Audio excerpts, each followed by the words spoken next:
моите приятели и почитатели на ръчната изработка. Добре дошли в новото ни видео в YouTube канала ми.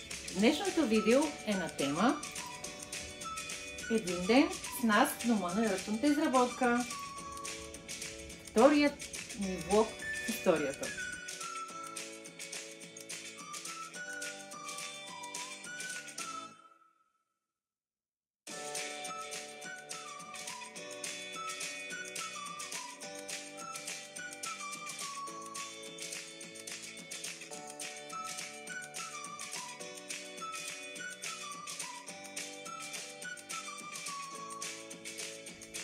Тази чантичка е вече почти готова. Сега ще проверим дали достатъчно съм изплела от нея. Това е основата. Това е рамката.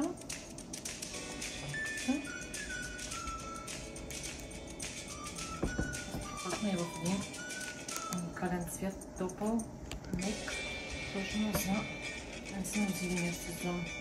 Ако знаете преждата колко е мека и плетката стана енкрона красива, сега ще ви покажа само да я обърна, да видите лицето. Малко от кухнята да издам тайните. Ето я преждата, погледнете каква красота е.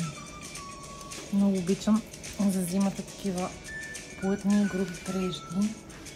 Плетката става уникално красива. Това ще бъде един зимен плъч, който му остава да му сложим хастара и съответно да закачим рамката.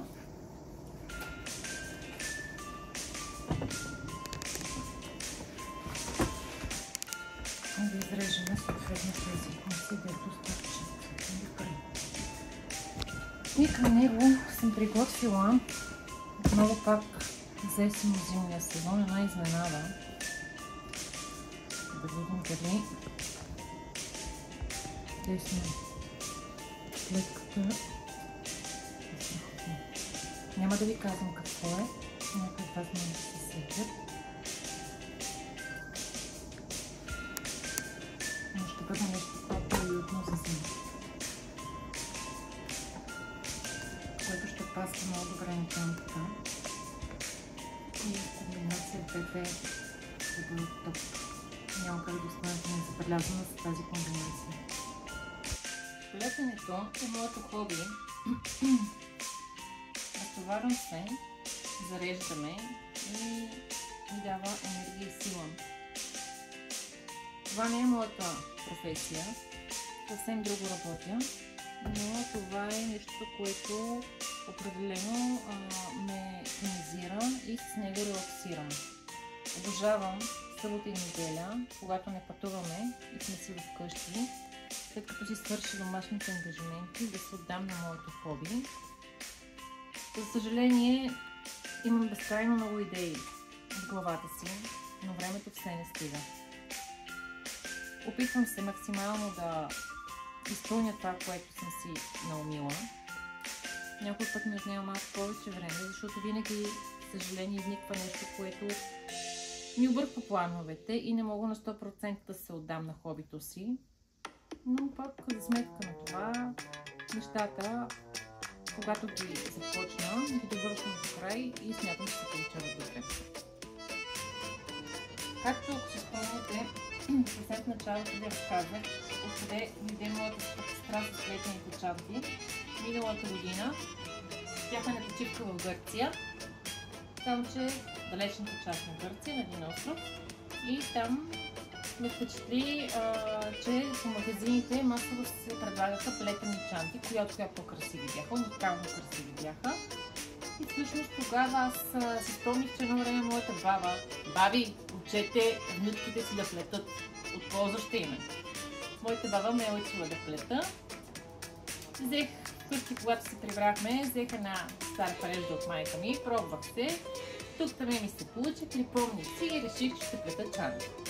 И ще се разтоварвам по този начин и ще имам хоби, което ме зарежда.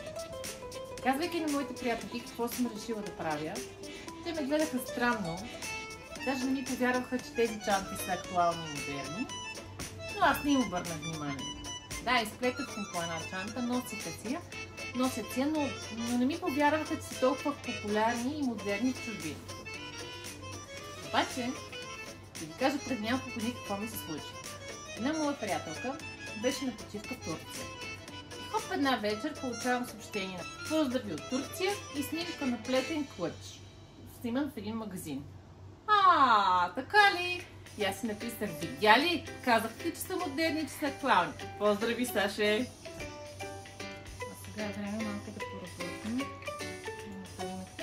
Това беше за днес от нас. Надявам се да ви е харесало нашето мини блогче. Ако ви е харесало, не забравяйте да се абонирате за канала ми. До скоро!